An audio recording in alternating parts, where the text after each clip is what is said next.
Bonjour à tous, bienvenue dans cette vidéo. Cette vidéo qui, honnêtement, est particulière pour moi parce que si vous me connaissez, vous savez que je fais du tarot depuis que j'ai l'âge de 13 ans. Alors, en quelque part, ça fait 3 décennies. Là. Ça fait 30 ans que je me passionne pour les cartes, pour l'utilisation du tarot, pour son histoire. Ça fait 30 ans que je fais du tarot à la fois sur un plan divinatoire, coaching, conseil, développement personnel. Le tarot, c'est une grande partie de ma vie. J'y ai littéralement consacré vraiment plusieurs années de ma vie. C'est un objet que je trouve fabuleux. Et si on m'avait dit qu'un jour, j'allais créer un jeu de tarot, ben, je ne l'aurais pas cru et pourtant aujourd'hui, effectivement, il existe ce tarot retrouvé qui en quelque part est une restauration des plus anciens jeux de tarot de Marseille qui ont existé. Et le but de cette vidéo, ben, c'est de vous présenter ça, c'est de vous présenter la légende du tarot retrouvé.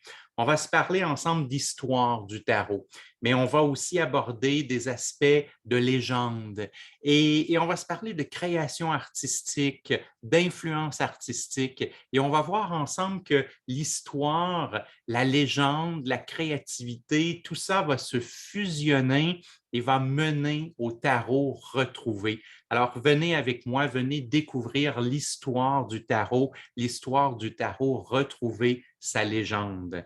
Et on va reculer quand même très loin parce qu'il faut bien voir avec le tarot que les premières cartes à jouer, on dit qu'ils viennent de la Chine, de la Turquie, de la Mongolie. On n'est pas toujours certain à 100% de quelle est la culture et le pays original, mais on voit apparaître, dès 618, on voit apparaître des cartes, on voit apparaître les jeux de cartes. Donc, vous voyez que ça fait bon, presque 1500 ans. C'est très vieux le jeu de cartes, c'est très ancien. Et à cette époque, le jeu de cartes va exister du côté de l'Orient, va exister du côté de l'Asie, va exister du côté de l'Égypte. Et éventuellement, autour de l'an 1000, les cartes vont vraiment se répandre. Hein. On opte la plupart du temps, chez la plupart des historiens, on opte pour une origine chinoise, mais il faut voir à partir de l'an 1000 que tout l'Orient, le Moyen-Orient, tout l'Asie en quelque part, contribue à la production de jeux de cartes. Et il y a beaucoup de pays qui s'en servent. Hein. C'est un jeu qui est très populaire. Et donc, à cette époque-là, autour de l'an 1000, les jeux sont toujours constitués de 52 ou 56 cartes. Et en fait, c'est simple à comprendre parce que c'est 4 familles qui vont aller de 1 à 10 et il va y avoir 3 ou 4 cartes avec des figures de classe sociale. Vous savez, ça ressemble beaucoup au jeu de poker. Ça ressemble au jeu de cartes moderne.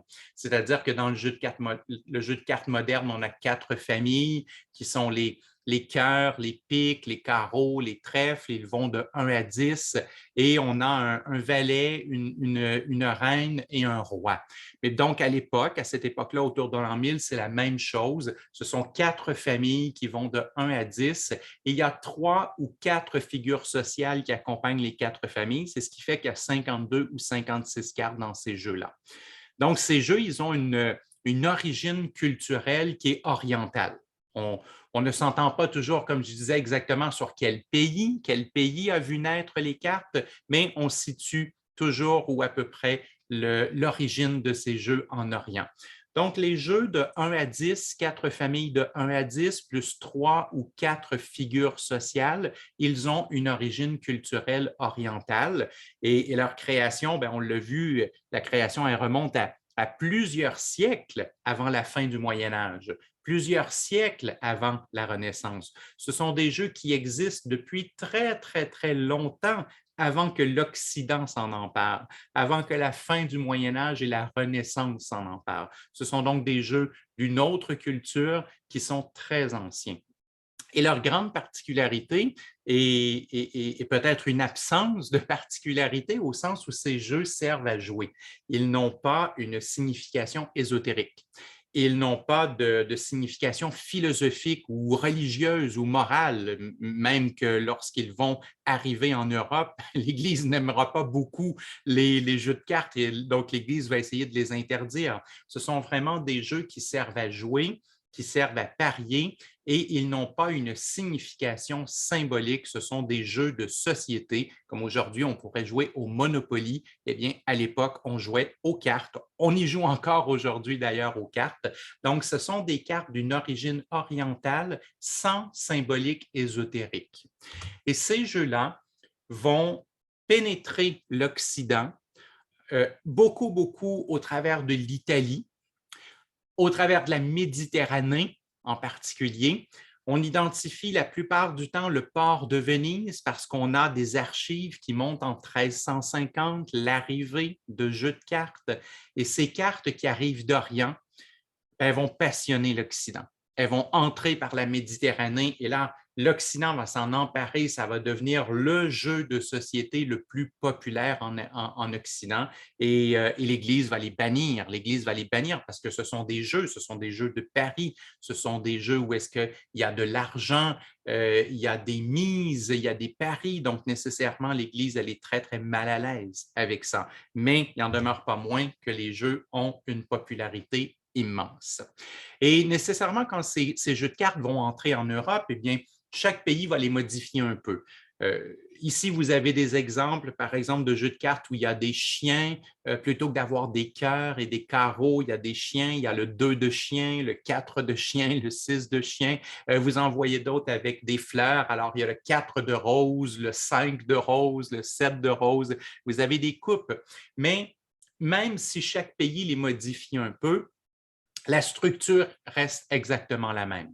C'est-à-dire que la structure, c'est toujours une famille qui va de 1 à 10, et là, vous avez 4 familles différentes, et après, vous avez vos 3 ou 4 figures sociales, souvent des rois, mais ça pourrait être des ministres, ça pourrait être des leaders, peu importe, ça pourrait être des classes sociales élevées, mais vous avez toujours 3 ou 4 figures de classe qui s'ajoutent aux familles. Et c'est une petite modification, mais essentiellement, il n'y a pas beaucoup de changements. On peut dire que malgré la légère adaptation, ces jeux-là, ils ont toujours essentiellement une origine qui est orientale. Ils sont créés, ils ont été créés 100, 200 ans minimum avant la période de la Renaissance. Ce sont les ancêtres aujourd'hui de ce qu'on appellerait les arcanes mineures. Quand on parle d'arcanes mineures, c'est ce dont on parle. 1 à 10 plus les figures royales. Et comme toujours, souvenez-vous, ces jeux arrivent d'Orient, ils n'ont pas une signification ésotérique, ils n'ont pas de signification philosophique, religieuse ou morale. Ce sont des cartes qui servent uniquement à jouer et à parier. Il va se passer par contre quelque chose de particulier. Autour de 1420, 1450, certaines découvertes historiques nous permettent de penser peut-être même un peu avant, mais situons pour l'instant entre 1420 à 1450, il va y avoir de toutes nouvelles cartes qui vont être créées en Italie. Et ces nouvelles cartes se distinguent nettement des jeux orientaux. Elles sont d'ailleurs appelées triomphes pour les distinguer et elles vont s'ajouter aux jeux de cartes orientaux afin de complexifier le jeu et les paris. Et ces triomphes, eh bien, elles sont vraiment, vraiment différentes. D'une ville à l'autre, elles changent, c'est-à-dire qu'elles ne sont pas toujours dans le même ordre. On ne les appelle pas toujours exactement de la même façon et l'iconographie, le dessin va varier beaucoup d'une ville à l'autre. Vous avez des exemples d'anciens tarots, italiens, de vieilles cartes de triomphe et vous voyez que ce sont des styles différents. Et comme je vous dis, dans chaque ville, ce n'est pas toujours le même ordre, ce n'est pas toujours les mêmes noms, le dessin change, mais n'empêche qu'on reconnaît très, très facilement les triomphes. On les reconnaît très facilement par rapport aux anciennes cartes, à ces jeux qui nous arrivent d'Orient, parce que les thèmes sont nouveaux.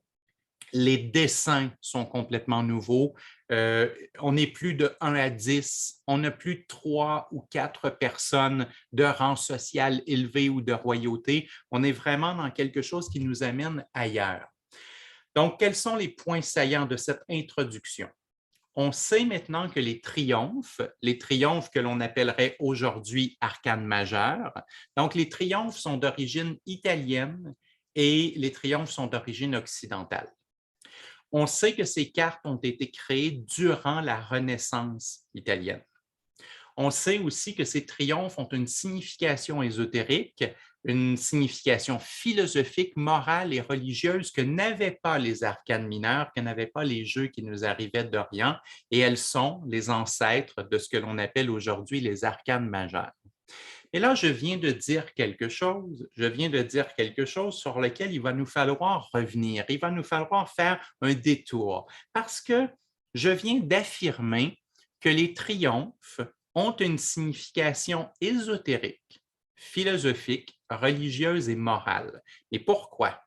Pourquoi est-ce que les arcanes majeures, à tout le moins les ancêtres de ce qu'on appelle aujourd'hui les arcanes majeures, pourquoi est-ce que ces jeux auraient une dimension ésotérique et philosophique? Eh bien, il va falloir revenir en arrière et il va nous falloir revenir ensemble jusqu'à l'an 1000. On va laisser le tarot de côté, on va laisser les jeux de cartes de côté et on va se parler tout simplement de l'aspect socio-culturel du Moyen Âge jusqu'à la Renaissance. Alors, revenons ensemble à l'an 1000 et parlons-nous de ce contexte socio-historique. Lorsque les siècles vont se dérouler à partir de l'an 1000, l'Italie va revivre une grande effervescence ésotérique. Il va y avoir un intérêt qui est très, très grand pour les pratiques magiques qui viennent de l'Égypte ancienne. Il va y avoir un regain de curiosité à propos de la science astrologique qui nous provenait de Babylone. On va presque vénérer, j'aurais envie de dire, les splendeurs païennes de l'Empire romain, des débuts de l'Empire romain, et on en redécouvre beaucoup. C'est un peu comme si le monde classique, le monde grec, le monde romain, le monde égyptien, le monde babylonien, c'est comme si le monde classique redevenait important.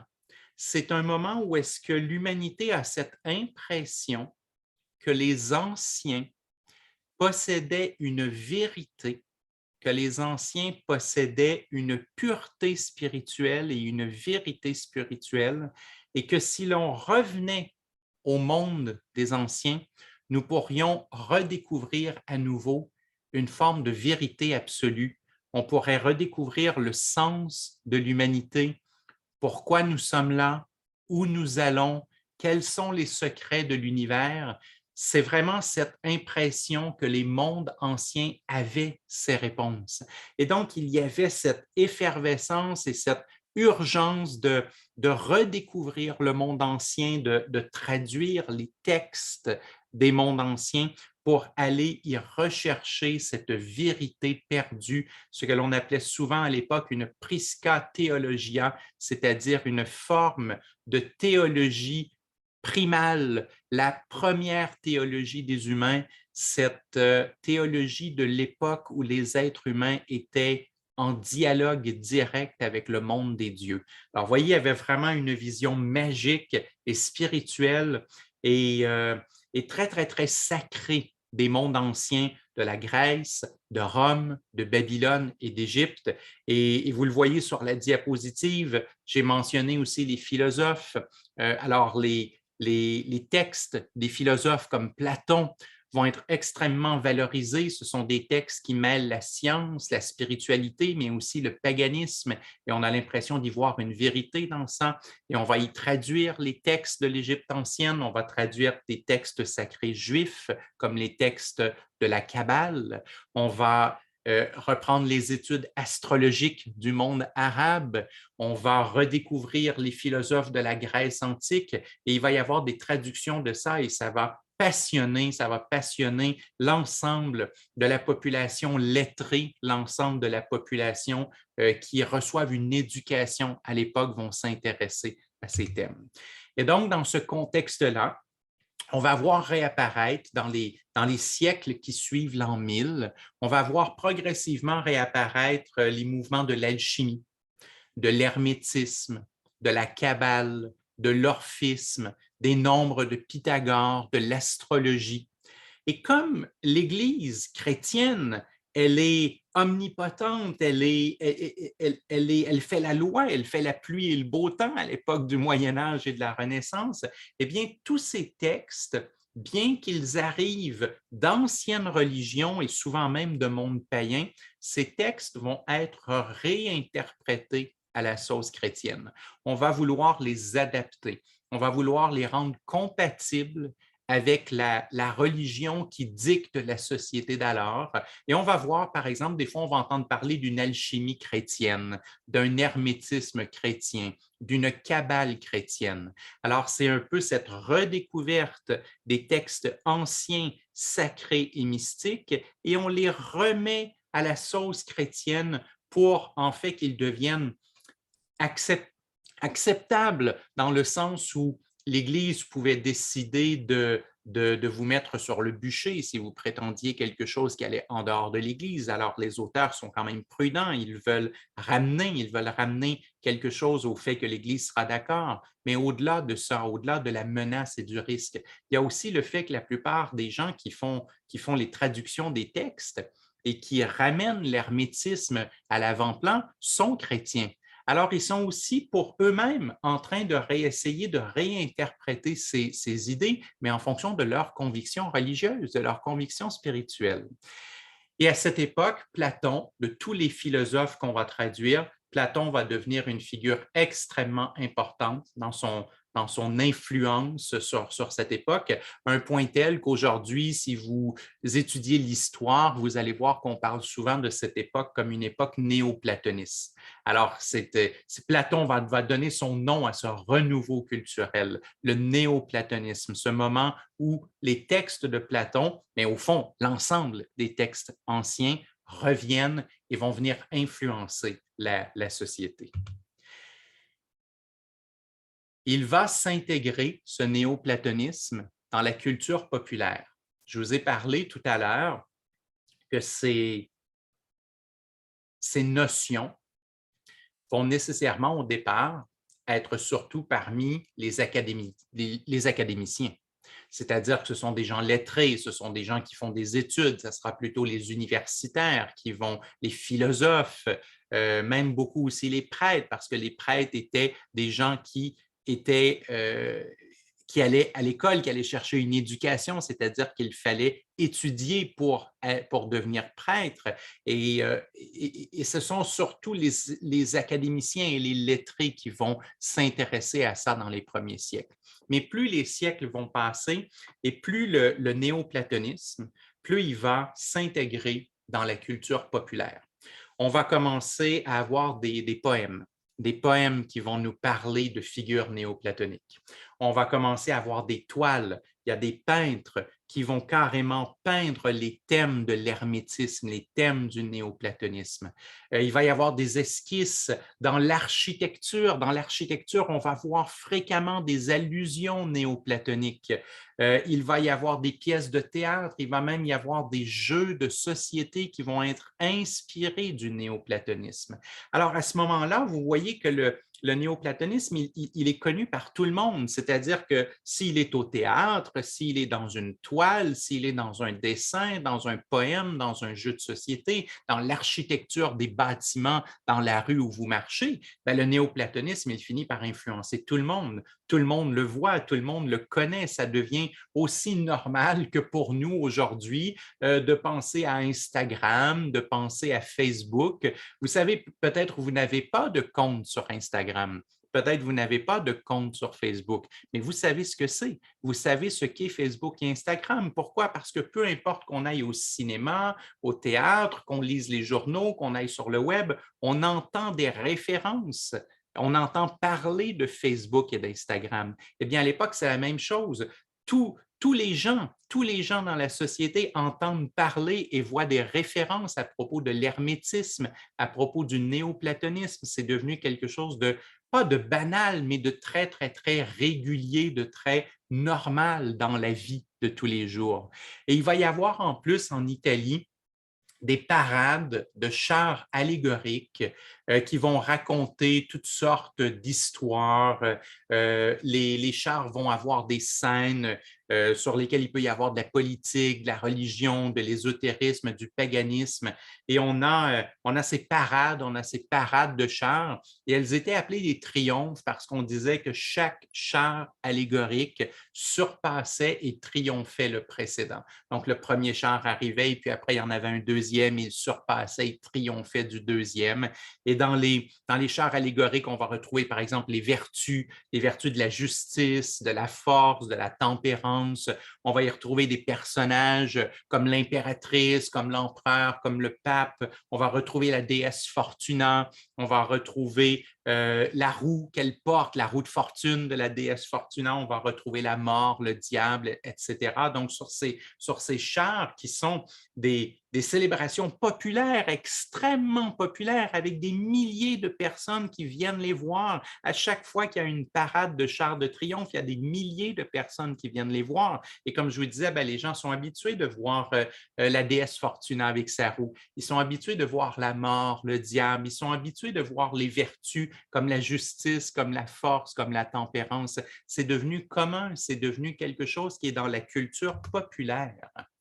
Et donc, l'intégration du néoplatonisme à la culture populaire et ces parades de triomphe, eh bien, ils nous ramènent à nos fameuses cartes. Vous vous souvenez tout à l'heure, les cartes de triomphe, les ancêtres des arcanes majeures, je vous ai dit que de toutes nouvelles cartes ont été créées en Italie autour de 1420-1450. Elles se démarquent nettement des jeux de cartes orientaux. Elles sont appelées triomphes pour bien les distinguer. J'ai dit que l'ordre numéral changeait d'une ville à l'autre, leur appellation, leur iconographie changeait d'une ville à l'autre, mais j'avais affirmé tout à l'heure que ces cartes, à la différence des jeux orientaux, ces cartes avaient une dimension ésotérique, hermétique, philosophique, et maintenant vous comprenez pourquoi. Parce que les artistes qui ont peint les cartes des triomphes, eh bien, ils se sont inspirés des parades de chars allégoriques.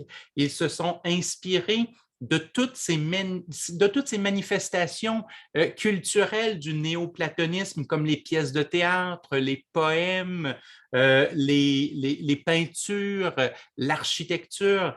C'était normal pour eux de voir les thèmes du néoplatonisme dans l'art, dans l'architecture. C'était aussi normal que le néoplatonisme fasse son chemin partout, incluant les cartes, incluant les jeux de société. Donc, les dessinateurs s'inspirèrent beaucoup des parades des triomphes. Ils vont d'ailleurs appeler ces nouvelles cartes les triomphes ou le jeu des triomphes. C'est un jeu où chaque carte est plus puissante que la suivante.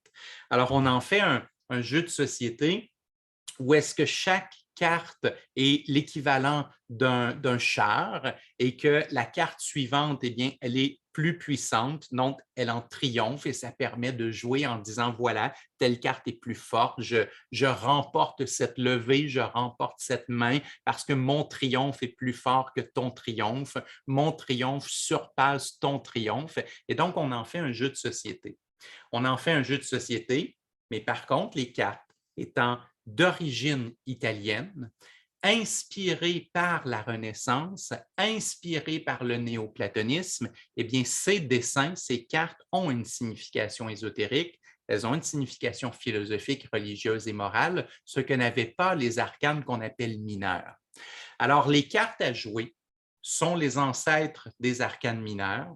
Les triomphes sont les ancêtres de ce qu'on appelle aujourd'hui les arcanes majeures, mais on était à cette époque où la numérotation, l'appellation, le dessin de ces cartes varient beaucoup de ville en ville. Et il va arriver quelque chose, il va arriver cette légende qui s'appelle Marsilio Ficino, Marcille Ficin, si on le prononce en langue française. Alors, Marcille Ficin est un des personnages les plus influents du mouvement néoplatonique de la Renaissance. C'est lui qui va traduire l'ensemble des textes de Platon et l'ensemble des textes mystiques d'Hermès Trismégiste que l'on appelle le corpus hermeticum. Et les textes de Platon et les textes du corpus hermeticum, les traductions de Marcille Ficin, ils vont influencer non seulement l'Italie, mais l'ensemble des pays d'Europe. Et encore aujourd'hui, à l'université, on va étudier jusqu'à quel point cet homme, l'œuvre de cet homme a influencé toute une époque, plusieurs siècles, et il a encore une influence aujourd'hui. C'est difficile d'expliquer dans une courte vidéo comme celle-là toute l'importance de Marcille Ficin. Je me souviens, il y a quelques années, d'avoir vu un documentaire de la BBC. Il y avait un professeur universitaire qui parlait de l'influence de Marcille Ficin, de l'influence de la Renaissance italienne. Et cette série de la BBC, elle était sur une douzaine d'heures. Alors, ça prenait 12 heures pour montrer exactement l'influence et l'importance que Marcille Ficin va avoir jusqu'à aujourd'hui. C'est vraiment, vraiment un personnage qui est très important. C'est un humaniste, c'est un astrologue, il est en même temps prêtre catholique. Alors, vous voyez tous les paradoxes dont je vous parlais tout à l'heure. Il est sous le patronage des Médicis à Florence et on va lui confier la responsabilité de ce que l'on va appeler l'Académie de Florence. L'Académie de Florence, c'est une académie qui va être dédiée à l'enseignement des textes de Platon, aux enseignements ésotériques, donc de l'alchimie, de l'astrologie, de l'hermétisme, du pythagorisme, de la Kabbale, tous revisités à la sauce chrétienne. Et il va enseigner aux fils des Médicis, à la famille des Médicis, mais aussi à tous les membres des familles royales ou des familles d'importance de la région. Et d'ailleurs, dans certaines lettres qu'il échange avec les Médicis, il fait part de son intention de s'inspirer de Platon. Vous savez, Platon utilisait les jeux, il utilisait l'idée du jeu un peu comme le jeu de société. Alors, il utilisait l'idée du jeu pour enseigner à ses étudiants. Et Marcille Ficin fait part aux Médicis de son intention de s'inspirer de Platon et de créer un jeu qui va faciliter l'apprentissage des concepts néoplatonisme aux étudiants de l'Académie de Florence. Et donc, il va faire comme d'autres écoles en Italie. Par exemple, il y a une école juridique où on a créé un jeu de cartes. On a créé un jeu de cartes pour enseigner les principes juridiques aux étudiants, les étudiants qui veulent devenir avocats, par exemple, juristes. Donc, ils vont utiliser un jeu de cartes pour pouvoir apprendre les principes juridiques. Alors, Marcille Ficin fait part aux Médicis, au travers de ses lettres, de son intention, lui aussi, comme Platon, de créer un jeu qui va lui permettre d'enseigner les principes du néoplatonisme aux étudiants de l'Académie de Florence. Et donc, Marcille Ficin va se tourner vers le tarot. Le tarot qui est ultra populaire à l'époque, mais dont les caractéristiques changent de région en région. Nécessairement, Marcille Ficin est intéressé que par les triomphes, il est intéressé que par les arcanes majeures, parce qu'on l'a vu, ce sont les seules cartes qui incluent des concepts néoplatoniques. Alors, pour l'Académie de Florence, pour enseigner le néoplatonisme, pour enseigner l'hermétisme, eh bien, il est intéressé par les majeures, parce que ce sont ces cartes-là, en fonction de leur origine culturelle, de leur époque de création et de leur influence socio-culturelle de création qui font qu'elles portent en elles-mêmes des principes spirituels, des principes religieux et des principes ésotériques. Alors, qu'est-ce qu'il va faire? Il va tout simplement revisiter ces arcanes majeures qui existent de ville en ville et il va les ordonner dans un ordre qui sera logique en fonction du néoplatonisme. Il va les nommer, il va les redessiner, les retoucher juste assez pour créer 22 cartes qui vont expliquer le voyage de l'âme de la terre jusqu'à Dieu. 22 cartes qui vont enseigner les principes néoplatoniques à l'Académie de Florence. Et donc, il va engager un artisan. Marcille Ficin, il est un homme génial, mais ce n'est pas un manuel, ce n'est pas quelqu'un qui fabrique des choses, il n'a pas un burin et puis il ne grave pas le bois, etc. Donc, il va engager un artisan. qui va lui fabriquer ses 22 triomphes sous sa supervision. Il va lui dire quoi dessiner, quoi mettre. Et ce jeu de 22 cartes, va être à l'usage unique de l'Académie. Il faut dire qu'en l'absence des arcanes mineures, le jeu ne permet pas de faire des paris. Le jeu ne permet pas de jouer dans les tavernes le soir comme lorsqu'on a les arcanes mineures. Alors, ce n'est pas un jeu traditionnel, ce n'est pas un jeu qui intéresse les tavernes, ce n'est pas un jeu qui intéresse ceux qui jouent au tarot. C'est un jeu qui a simplement un intérêt pour les étudiants de l'Académie de Florence, pour ceux qui veulent apprendre le néoplatonisme. Et voilà, Marcel Ficin va faire ça, il va codifier les arcanes majeures du tarot pour pouvoir enseigner à l'Académie de Florence. Et on peut penser que certains collaborateurs vont l'assister. Par exemple, Pico della Mirandola pourrait avoir apporté son bagage philosophique à propos de la cabale chrétienne. On a plusieurs échanges de Marcel Ficin avec des collaborateurs, avec des gens qui lui apportent des connaissances que lui n'a pas nécessairement ou qu'il a, mais qu'il n'a pas développées autant qu'eux. Et c'est comme ça que va naître. C'est comme ça que va naître le tarot de Marsilio Ficino, le tarot de l'Académie de Florence, un tarot de 22 cartes dédié exclusivement à un apprentissage spirituel, philosophique et ésotérique. Nos points saillants. Marsilio Ficino, le père du néoplatonisme et de la Renaissance, va profiter du patronage des Médicis pour ouvrir l'Académie platonicienne de Florence environ entre 1470 à 1490. Pour enseigner les principes du néoplatonisme, il va créer un jeu de cartes spirituel. Ce jeu de cartes va être constitué d'une version remaniée des 22 triomphes du tarot de l'époque. Et le jeu de 22 cartes sera produit à un très, très petit nombre. Il servira exclusivement aux enseignements de l'Académie. Il ne sera jamais diffusé en dehors des académiciens et l'artisan qui le fabriquera recevra une rente annuelle pour ce travail. En passant, pour ceux qui ne le savaient pas, la production de jeux de tarot à l'époque se fait essentiellement par gravure sur bloc de bois et par la suite par impression. Alors, vous commencez par graver 22 blocs de bois avec les 22 arcanes majeures. Vous revêtez un peu d'encre, vous frappez ce bloc de bois sur un papier et là, vous venez d'imprimer les contours du dessin et il vous reste au pochoir à aller ajouter les couleurs par la suite. Donc, l'artisan qui produit, il doit produire les 22 blocs de bois, il doit s'assurer de l'impression et il doit s'assurer d'ajouter les couleurs au pochoir. Et au bout d'un certain nombre d'années, à force de prendre les blocs de bois, de les frapper, les blocs s'usent, donc il faut en regraver de nouveau. Et c'est ce pourquoi cet artisan va recevoir une rente, puisqu'il produit un tarot à très, très petite échelle, un tarot qui est à l'usage exclusif de l'Académie, donc composé des 22 cartes. Mais de façon terrible, presque honteuse, l'Académie, un jour, va fermer.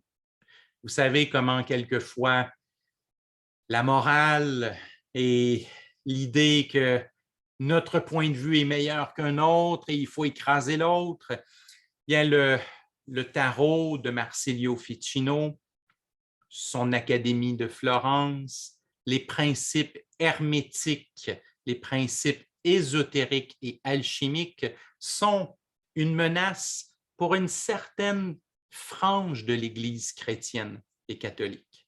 C'est-à-dire qu'il y a des gens dans l'Église chrétienne et catholique qui accueillent avec beaucoup d'ouverture ces principes parce qu'ils y voient la religion universelle, ils y voient la réconciliation du paganisme et du catholicisme. Mais il y a aussi des gens à l'intérieur de l'Église qui voient ça comme une hérésie, qui voient ces gens-là comme étant influencés par les démons, par le diable, et il faut les détruire, il faut absolument les détruire.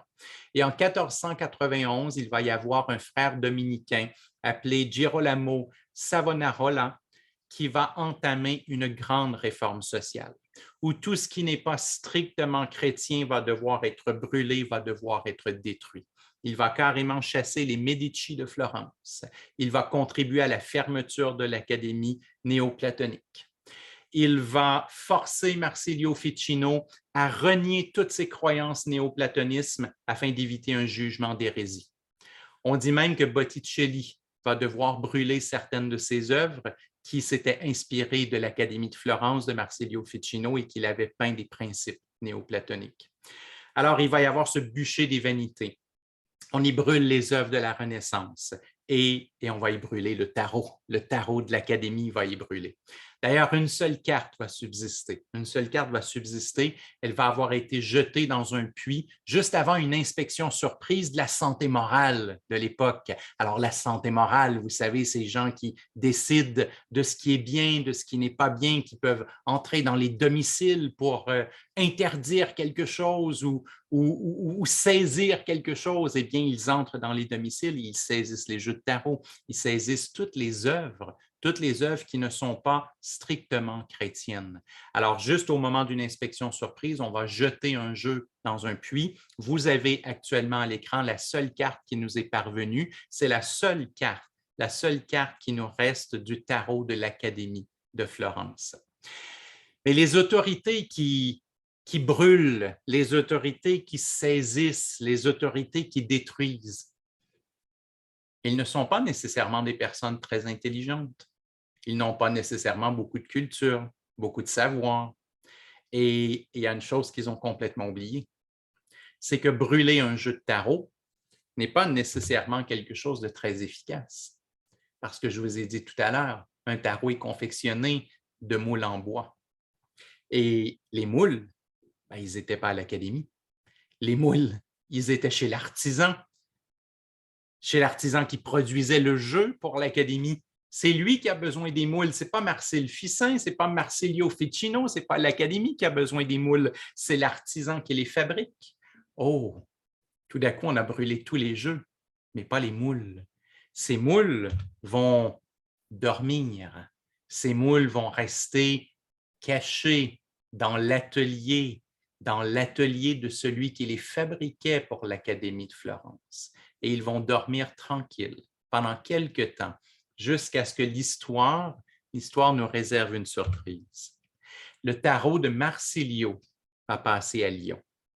Parce que durant le règne moral de Girolamo, eh bien, le roi de France va entrer en guerre contre l'Italie. Et il va prendre possession de plusieurs villes italiennes, dont celle de Florence. Lorsque l'artisan de l'Académie de Florence, lorsque l'artisan du tarot de Marsilio, il va voir les soldats, il va en profiter pour vendre les moules aux soldats français qui occupent la ville de Florence. Parce que comme ça, c'est une solution où il peut enfin obtenir une compensation financière pour un jeu pour lequel il ne reçoit plus de rente. Il recevait une rente des Médicis et les Médicis ont été chassés. Donc, lui, il n'a plus sa rente et il ne peut pas vendre ses moules de bois pour deux raisons. Premièrement, parce qu'il n'y a pas les arcanes mineures et deuxièmement, parce qu'il pourrait se retrouver sur le bûcher. Mais là, il y a des soldats français. Alors, il les vend. Il leur présente ce jeu de tarot qu'il appelle le tarot de Marsilio et il leur vend les moules de bois. Et les soldats vont ramener les moules en France. Ils vont ramener les moules en France et ils vont les vendre à Lyon. Il faut comprendre qu'à cette époque, Lyon, c'est la capitale économique de la France. C'est aussi la capitale financière de toute l'Europe et c'est un grand centre culturel. D'ailleurs, en 1507, on a des archives qui nous montrent une référence à propos d'un tout premier tarot créé à Lyon. C'était la première fois qu'un tarot était produit en France et il s'agissait très, très probablement du tarot de l'Académie qui avait été vendu aux soldats français et ramené à Lyon. Donc, même s'il est produit à Lyon, on va pourtant annoncer ces tarots comme étant les tarots de Marseille. Alors, pourquoi? Quel est ce mystère? Pourquoi les tarots fabriqués à Lyon, on les appelait les tarots de Marseille? Eh bien, voilà, les soldats présentèrent les moules aux marchands de Lyon sous la dénomination tarot de Marsilio. Mais à cette époque, Marseille s'écrivait Marcella en occitan provençal, mais attention, elle se prononçait Marsillo. Marseille, Marseille, Marsillo. Marseille, Marsillo, Marsilio. Le tarot de Marsilio a été entendu à Lyon comme le tarot de Marsillo, c'est-à-dire le tarot de Marseille en occitan provençal. Et c'est ainsi que le tarot de Marsilliau fut compris comme étant le tarot de Marseille, même s'il était produit à Lyon.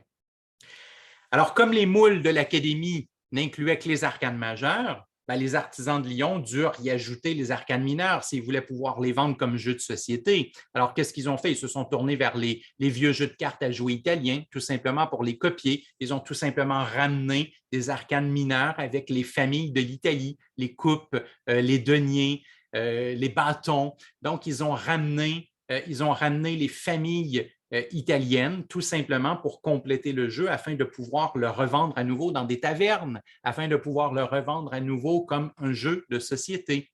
Et à partir de ce moment-là, Lyon va devenir une importante ville pour la production de tarot. Plusieurs artisans, plusieurs maîtres quartiers vont y avoir pignon sur rue. Les relichons, par exemple, sont un exemple intéressant et vous allez comprendre pourquoi ils ont de l'importance aussi dans le tarot retrouvé. C'est que dès 1570, on a des archives qui nous montrent la pratique de François Relichon et qui fabrique le tarot. Dès 1575, on a Nicolas Relichon qui prend la relève et beaucoup plus tard, en 1660, on aura Albert Relichon qui est en activité. Donc, on a accès aujourd'hui aux images des arcanes majeures de Nicolas Relichon. Le jeu de 1507, c'est-à-dire les moules de l'Académie de Florence et qui sont ressurgis en 1507 à Lyon. Malheureusement, on ne l'a plus. On a perdu. On a des archives qui nous parlent de la production de ce tarot, mais on n'a ni les cartes ni l'auteur exact. Mais on peut penser que le jeu de Nicolas Relichon est probablement calqué sur ces moules. En tous les cas, il est le plus proche. Nicolas Relichon ayant pratiqué dès 1575, il est le plus proche du tarot de l'Académie de Florence. Il est le plus proche du tarot de Marsilliau. Il est même possible qu'il en soit la copie exacte qui se serait passée de maître quartier en maître quartier. Mais en tous les cas, c'est la source la plus ancienne qu'on possède. Nécessairement, quand on regarde les anciens tarots de Marseille, on va voir qu'ils ont des points en commun. Et si on veut retrouver le tarot de l'Académie de Florence, c'est en observant les jeux de cette époque qu'on va y arriver. On va regarder les esquisses du tarot de Nicolas Relichon. Mais on va aussi regarder le tarot de Dodal, le tarot de Noblet, le tarot de Viville, le tarot de Payen. En quelque part, les plus anciens tarots qu'on va appeler tarots de type 1, tarot de Marseille de type 1, ce sont les plus anciens et c'est là où est-ce que dans la comparaison de ces jeux, on a le plus de chances de retrouver les éléments du tarot original, les éléments les plus anciens des tarots. Et d'ailleurs, dès les années 1700, il y a des moules qui vont être détruits et on va refaire le jeu de tarot avec un graphisme plus moderne. On va appeler ces tarots-là tarots de Marseille de type 2. Donc, les tarots de Marseille de type 1, ce sont les premiers tarots, ceux qui ont été produits en premier à Lyon. Et les tarots de Marseille de type 2, ce sont ceux qui vont être produits après 1700, après que l'on détruise les moules originaux, le canon original et que l'on refasse un graphisme plus moderne.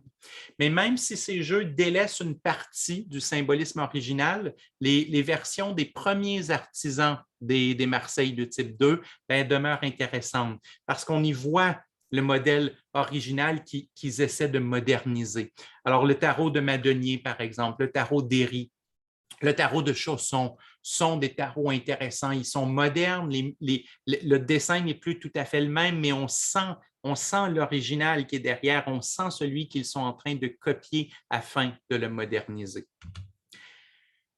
Les points saillants. Les 22 moules de bois du tarot de Marsilliau sont passés à Lyon par le biais des soldats. Les artisans de Lyon vont rajouter les 56 arcanes mineures afin de recréer un jeu de société. Lyon devient un pôle majeur dans la création des tarots. Les tarots de cette époque ont été perdus, mais il subsiste encore aujourd'hui les images des 22 arcanes majeures de Nicolas Relichon, qui est le plus proche parent du tarot de Marsilliau. Et les plus anciens jeux de tarot de Marseille ont des points en commun. Si on veut retrouver le tarot de l'Académie de Florence, c'est principalement en observant les jeux de cette époque qu'on va y parvenir. Et c'est ainsi que je vous parle, 30 ans plus tard, du tarot retrouvé. Parce que ça fait 30 ans que j'essaie de comprendre ce tarot originel. Ça fait 30 ans que je m'intéresse à l'histoire du tarot, aux légendes qui ont peuplé l'histoire du tarot et qui fait qu'aujourd'hui, j'avais envie d'avoir un jeu entre mes mains qui ressemblerait le plus possible au tarot original, au tarot de l'Académie de Florence, au plus ancien tarot de Marseille de type 1. Et c'est ça qui est le tarot retrouvé. Donc, quelles sont les prémices? Quelles sont les prémices de ce tarot retrouvé? Premièrement, afin de revenir au tarot de Marseille de type 1. Parce que si on revient au tarot de Marseille de type 1, on peut déjà commencer à travailler avec la version la plus ancienne possible. Donc, ça, c'est la première prémisse. Retour au tarot de Marseille de type 1. Après, dans le même ordre d'idées, on va les comparer. On va comparer les ressemblances, on va comparer les traits communs de ces anciens tarots parce qu'on veut essayer de déterminer quel était le canon originel de l'Académie, quel était le canon originel du tarot de Marsilio. La troisième prémisse, elle est historique. On doit comprendre l'histoire du tarot, l'histoire de ces symboles pour pouvoir en estimer le graphisme original. Puisqu'on a perdu les jeux originaux, il nous faut au minimum en comprendre l'histoire pour pouvoir faire, disons, intuitivement et intelligemment des théories plausibles. Il faut aussi comprendre, et c'est là, je trouve que c'est un point très important ce que je m'apprête à dire. Il faut comprendre l'histoire du tarot, mais si on ne fait qu'étudier l'histoire du tarot, sans étudier le contexte néoplatonique, on fait une gaffe, mais monumentale, parce que c'est comme si je vous disais que dans 100 ans ou 500 ans, vous voulez parler de notre époque, vous voulez étudier l'époque dans laquelle on se trouve et vous ne prenez pas la peine d'étudier les réseaux sociaux et l'Internet. Vous essayez de parler des années 2000, 2010 et 2020 et vous essayez de le faire sans comprendre l'importance socioculturelle de l'Internet et des réseaux sociaux. Mais les réseaux sociaux et l'Internet influencent tout dans notre société moderne. Si on pense qu'on peut se passer de ça, on ne pourra jamais comprendre ou on va comprendre de façon très mécanique l'histoire de notre époque. C'est la même façon pour la Renaissance. On ne peut pas étudier le tarot en pensant faire abstraction du néoplatonisme. On ne peut pas étudier le tarot en pensant faire abstraction de l'hermétisme, de la magie, de la cabale chrétienne, de Pythagore, parce que tous ces éléments à cette époque sont l'équivalent des réseaux sociaux et de l'Internet aujourd'hui. Ils sont partout. Souvenez-vous, ils sont dans l'architecture, dans la poésie, dans les toiles, dans les romans, dans les jeux de société, dans le mobilier que les gens ont à la maison. Le néoplatonisme est partout. On ne peut pas adéquatement comprendre l'histoire du tarot si on pense occulter cet élément, parce que c'est l'élément le plus important qu'il y a dans la création du tarot et c'est l'élément le plus important de cette époque. Alors, il faut comprendre non seulement l'histoire du tarot, qui est la troisième prémisse, mais il faut aussi, dans la quatrième prémisse, comprendre la culture néoplatonique, comprendre ses symboles pour pouvoir en estimer l'influence sur le graphisme et le contenu du tarot de l'Académie.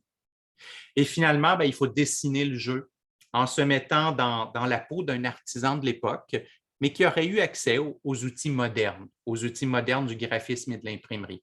On veut donc une qualité d'impression extraordinaire parce qu'on a cette chance d'habiter une époque où les outils modernes permettent une qualité d'impression extraordinaire, mais il faut que malgré les outils modernes, il y ait un respect total du graphisme, de l'iconographie, du style de l'époque.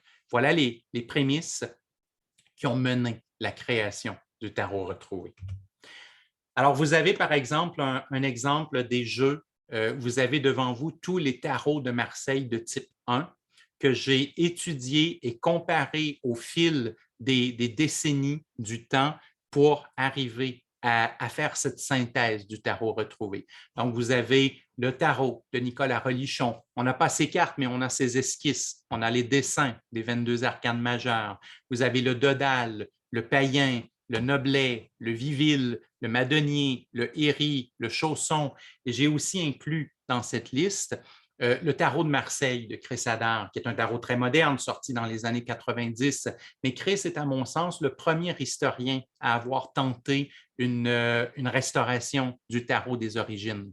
La différence, c'est que Chris Hadar avait tenté une restauration du tarot de Marseille de type 2 plutôt qu'une restauration du tarot de Marseille de type 1. Mais beaucoup de recherches historiques de Chris Hadar ont apporté énormément de découvertes, de progression dans la compréhension du tarot original. Alors, j'y ai toujours jeté un œil. J'ai toujours jeté un œil pour voir quelle recherche avait fait Chris Hadar, parce que c'est un auteur qui est vraiment très intéressant.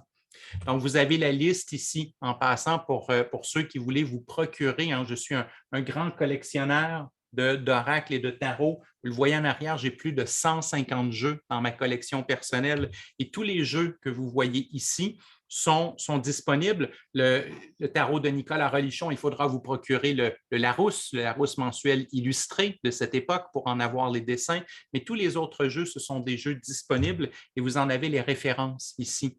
Donc, le Larousse mensuel, juillet 1919. Dans le cas du Dodal, Noblet, Vivil, ils sont de Jean-Claude Flornoy aux éditions letarot.com. Par contre, on peut les trouver aussi. Certains peuvent être trouvés ailleurs. Le Païen, le Madonier, le Héri, le Chausson viennent de Yves Reynaud. Yves Reynaud aux éditions Tarot de Marseille Héritage. C'est vraiment une source extraordinaire pour les tarots historiques. Le tarot de Chris Hadar est aux éditions de Mortagne. Alors, vous avez les références actuellement à l'écran pour les collectionneurs, pour ceux qui voudraient se procurer les tarots que j'ai comparés, les tarots de type 1 et les quelques tarots de type 2. Je ne vous ai pas fait tout à l'heure, j'ai un peu mis tout ça dans la même catégorie, mais disons pour les plus curieux, pour les plus historiens d'entre vous, le Relichon type 1, Dodal type 1, Païen type 1, Noblet type 1, Vivil type 1. Et après, dans le cas du Madonier, Héri et Chausson et celui de Chris Hadar, donc les 4 derniers, on les considère de type 2.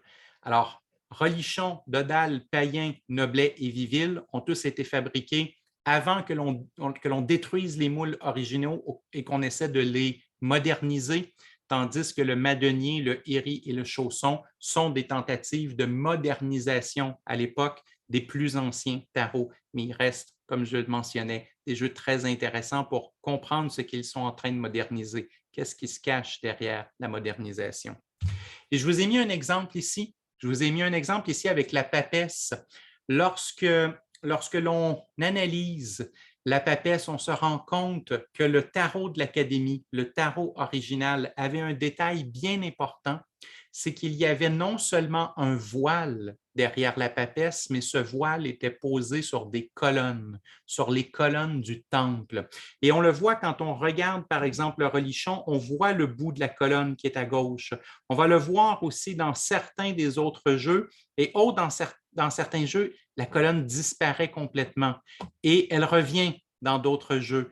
Alors, vous avez cette colonne qui est dans le coin à gauche, là, pour moi, c'est-à-dire pour l'observateur, pour vous, vous avez cette colonne qui est à gauche et qui est très importante. Elle était dans le tarot de l'Académie. Elle était dans les plus anciens jeux de tarot de Marseille. Elle était dans le canon original. Pourquoi? Parce que cette colonne, c'est une référence néoplatonique. Les colonnes, ce sont des références au monde grec antique. Ce sont des références au temple. Les colonnes sont les colonnes du temple. Et les colonnes du temple, donc le temple religieux, le temple où on va prier les dieux, le temple où l'on va s'assurer que notre âme s'élève vers les planètes, vers le ciel, vers les sphères et qu'elle peut retourner jusqu'au monde divin. Donc, les colonnes sont extrêmement importantes parce qu'elles représentent cette idée religieuse. Et là, vous avez le mélange des prémices que je vous mentionnais tout à l'heure, c'est-à-dire l'histoire du tarot, aller chercher les plus anciens jeux de tarot, les comparer, mais aussi l'histoire du néoplatonisme, sans lequel il est impossible de vraiment comprendre adéquatement le tarot. Et dans le néoplatonisme, la colonne du temple, elle est très importante parce qu'elle montre la religion, elle montre le religieux, elle montre le divin. Et lorsqu'on y met un voile, lorsqu'on y met un voile, on est en train de faire une métaphore. On est en train de faire une image métaphorique qui nous parle de la révélation plutôt que de l'observation.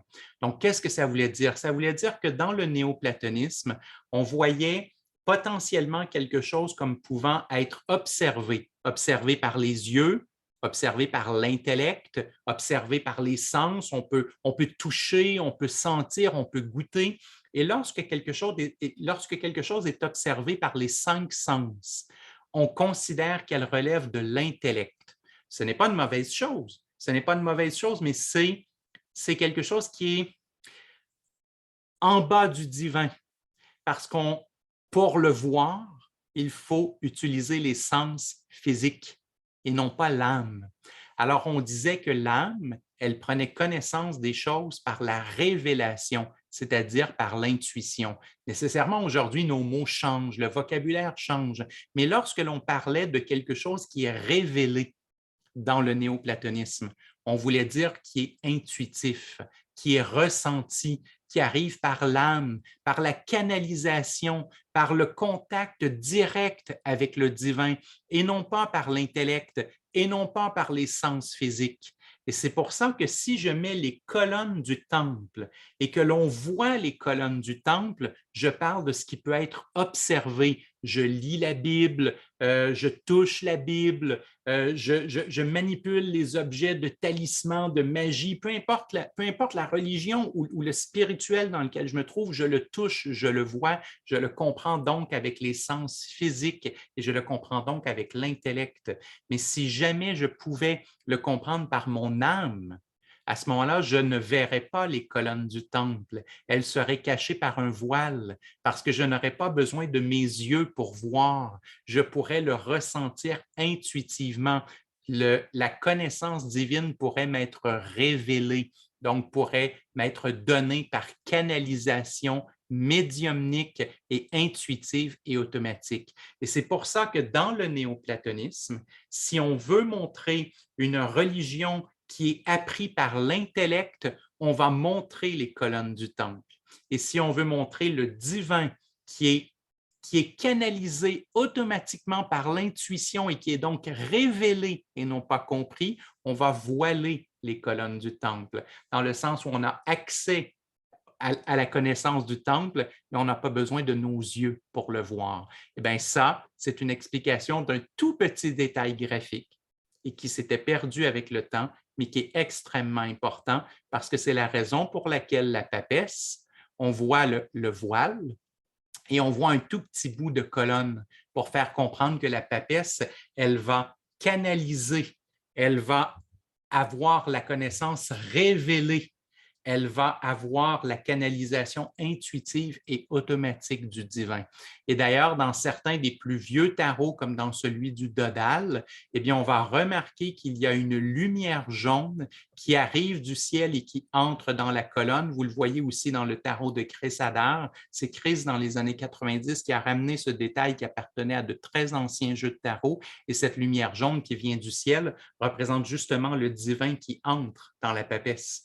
Donc, elle ne le comprend pas avec l'intellect, elle ne le comprend pas avec les yeux, même son livre, elle ne le lit pas. Le livre est posé sur les genoux, elle ne veut pas le lire. L'intellect, ça serait un peu plus bas de gamme, si on veut. Ce serait en dessous de la révélation divine. Elle ne veut pas observer le livre, elle veut en recevoir la révélation. Et donc, dans le tarot, eh bien, on voit ça avec la lumière jaune qui entre dans la couronne et on le voit par l'apparition de la fameuse colonne à gauche, le temple qui nous est révélé et non pas observé. Vous avez une idée de toute la connaissance qu'il y a dans le tarot retrouvé? Vous avez une idée de toute la connaissance qu'il y a dans les 22 arcanes du tarot retrouvé?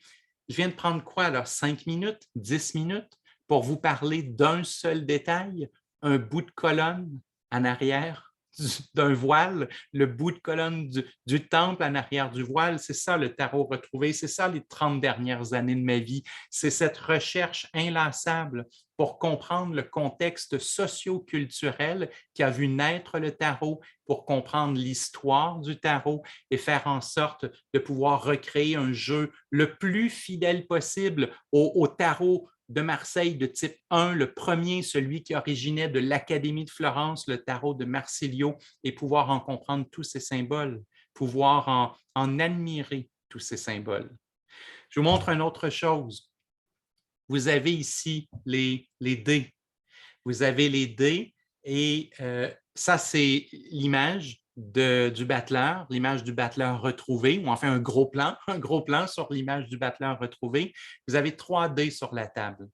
Quand on étudie l'histoire du tarot, j'ai fait quelques références ici. Vous avez Michael Domet, Thierry de Poly, Robert M. Place, Paul Hewson. Ce sont tous de bonnes références. Il y en a d'autres, là. Il y a plusieurs références intéressantes dans l'histoire du tarot. Mais quand on fait l'histoire du tarot, bien, on se rend compte que dans les plus anciens tarots, le tarot de Budapest, par exemple, le tarot du musée de Budapest, eh bien, on va voir qu'il y a des dés sur la table du battleur.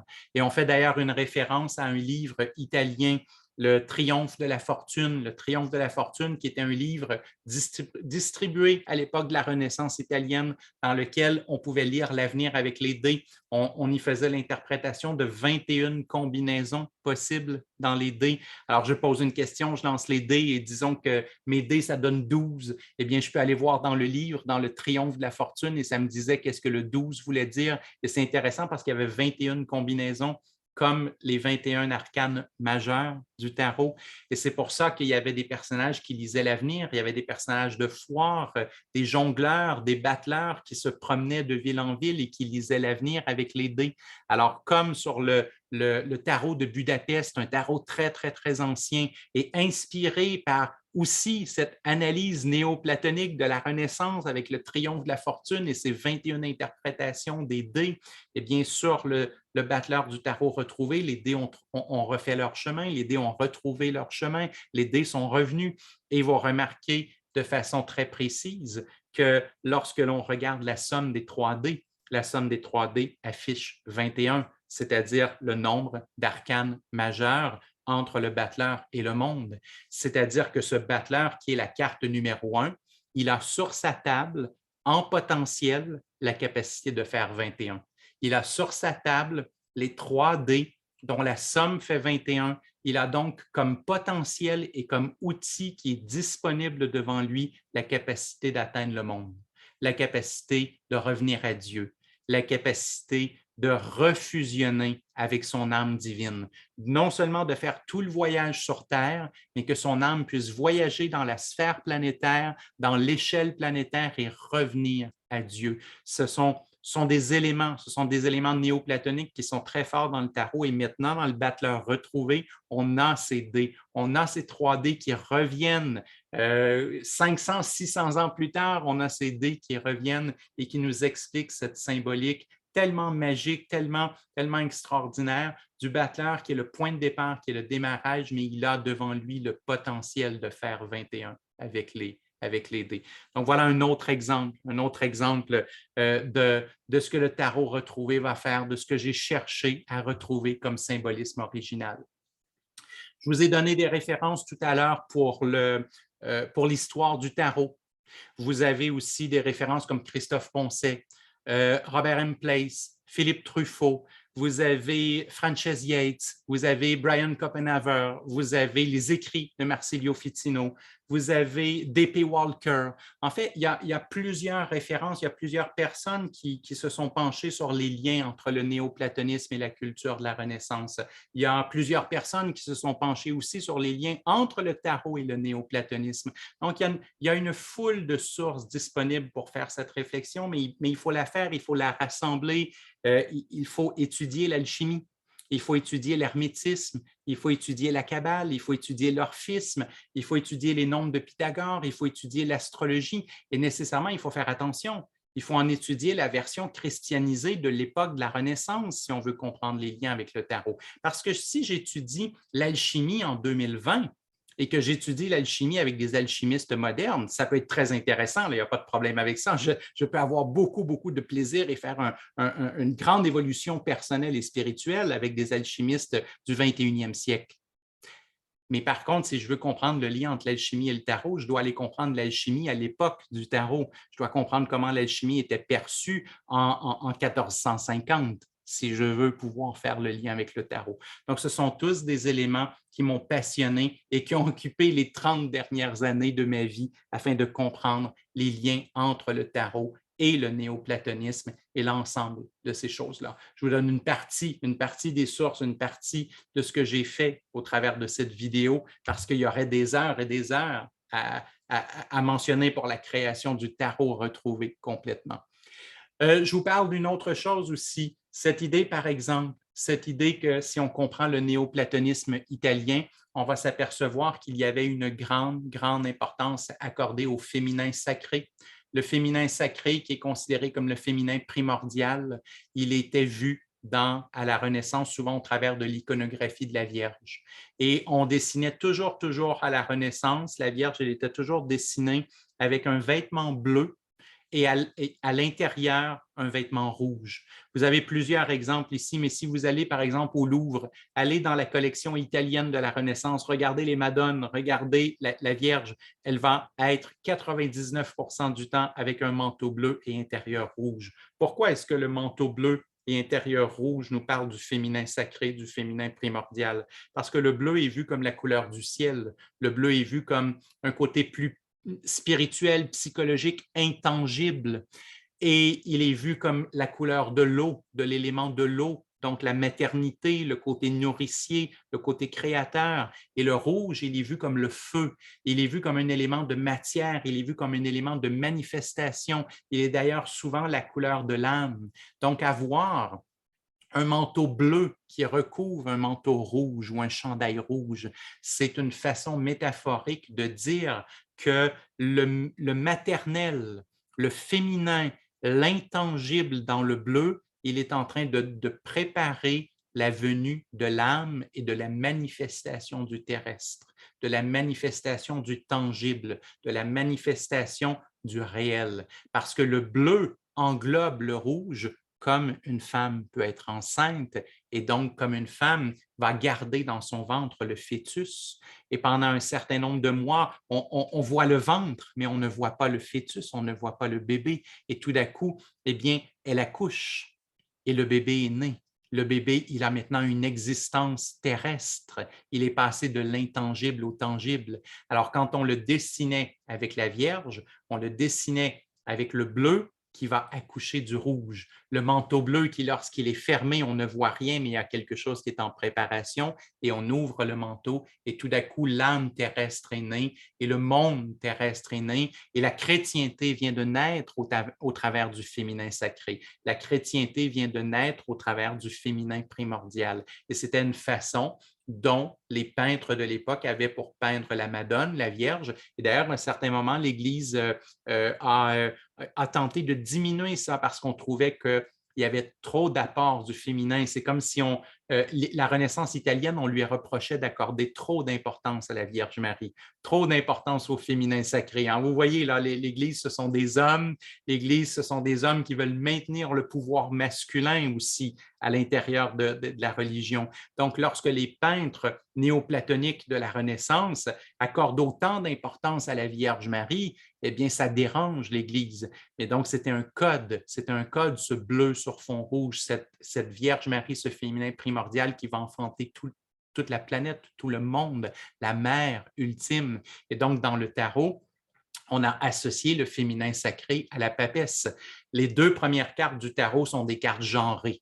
Alors, on a un homme sur la première carte et on a une femme sur la deuxième carte. Cette idée que les deux premières cartes du tarot font référence au masculin sacré et au féminin sacré, au masculin primordial et au féminin primordial. Il y a toute une importance dans le néoplatonisme à propos de ça. Mais donc, dans le tarot, on dessine la papesse, le féminin primordial, avec le même code que la Vierge Marie, pour montrer que, oui, le battleur, il est important, mais en quelque part, c'est de la papesse dont va naître tout. C'est du féminin sacré dont tout va naître, dont tous les autres arcanes vont naître. C'est le féminin sacré qui révèle le tarot à lui-même. C'est le féminin sacré qui reçoit la communication divine, intuitive et automatique. Donc, une carte très, très importante et qui est calquée sur l'iconographie de la Vierge Marie dans la Renaissance italienne. Alors, voyez-vous, là, il s'apprend une certaine connaissance de l'histoire du tarot, et ça prend aussi une connaissance des règles picturales de la Renaissance italienne pour vraiment voir le lien qu'il y a entre les deux.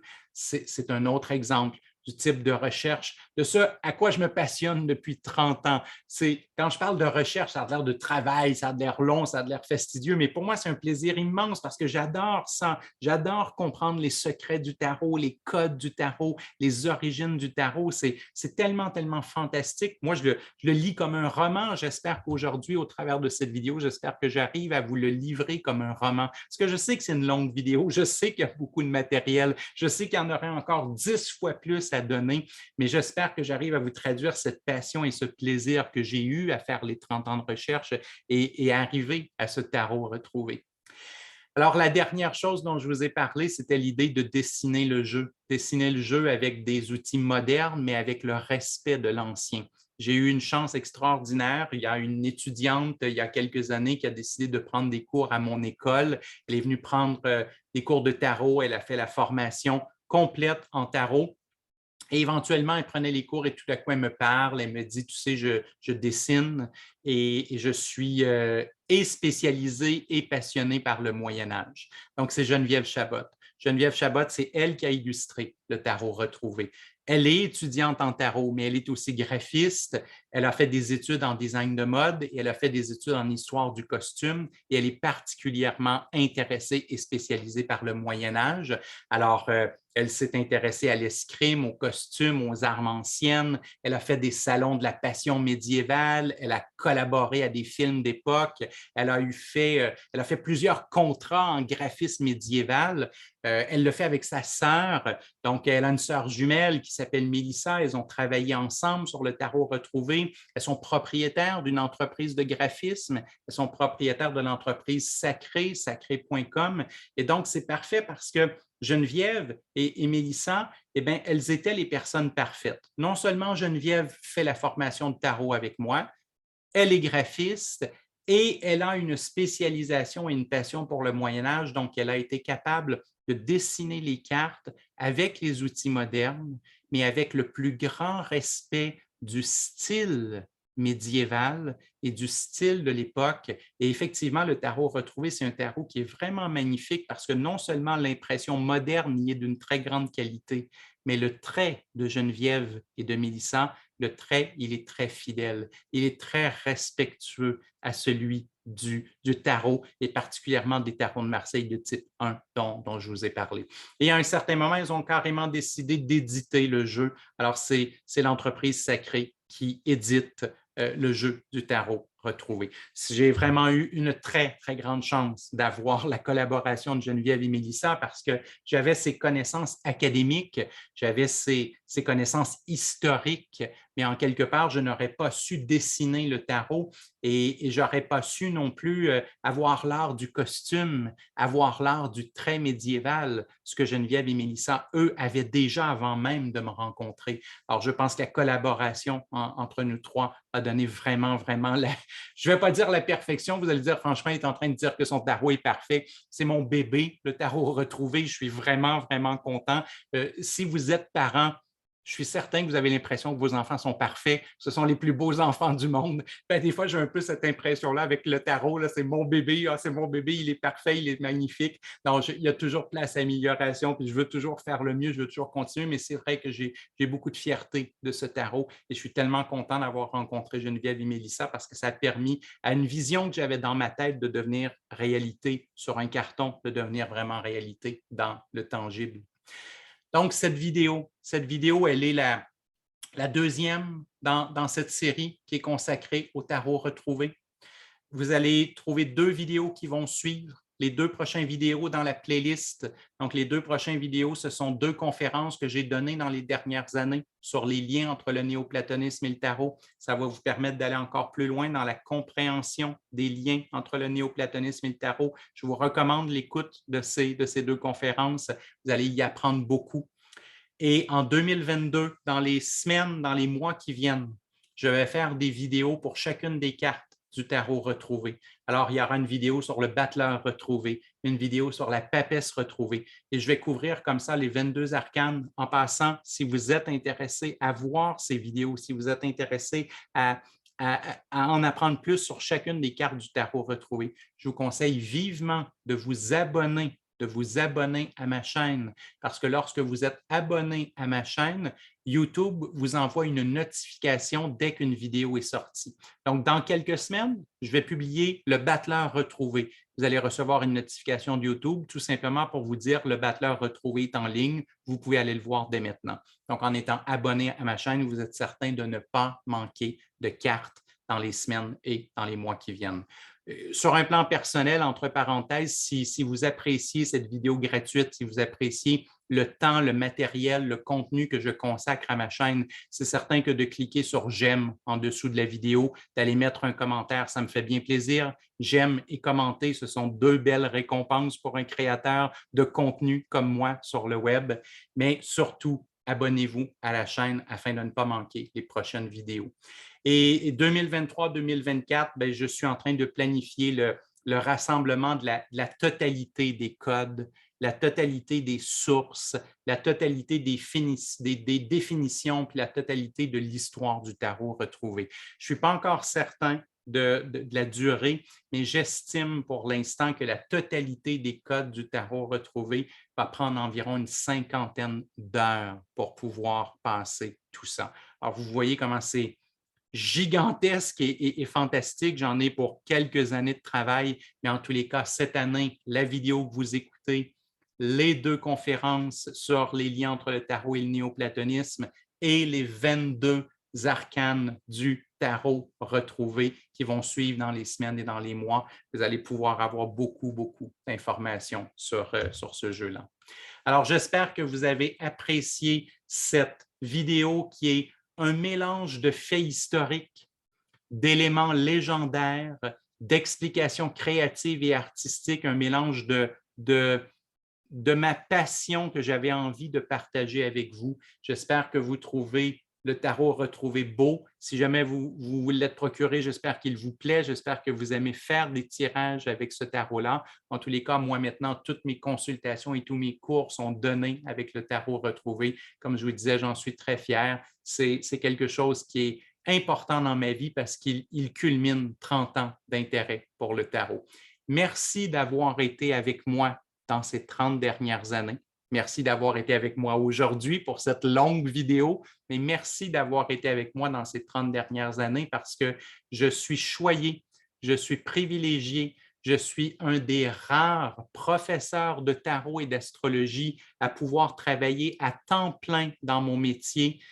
Vous êtes nombreux au rendez-vous. J'apprécie partager ma passion avec vous et je le sais que je suis privilégié de pouvoir faire ce que j'aime dans la vie et d'avoir autant de gens qui ont envie de partager ce que j'aime. Alors, en quelque part, c'est merci à vous pour toutes ces années et j'espère qu'on aura de nombreuses années à venir à discuter du tarot retrouvé.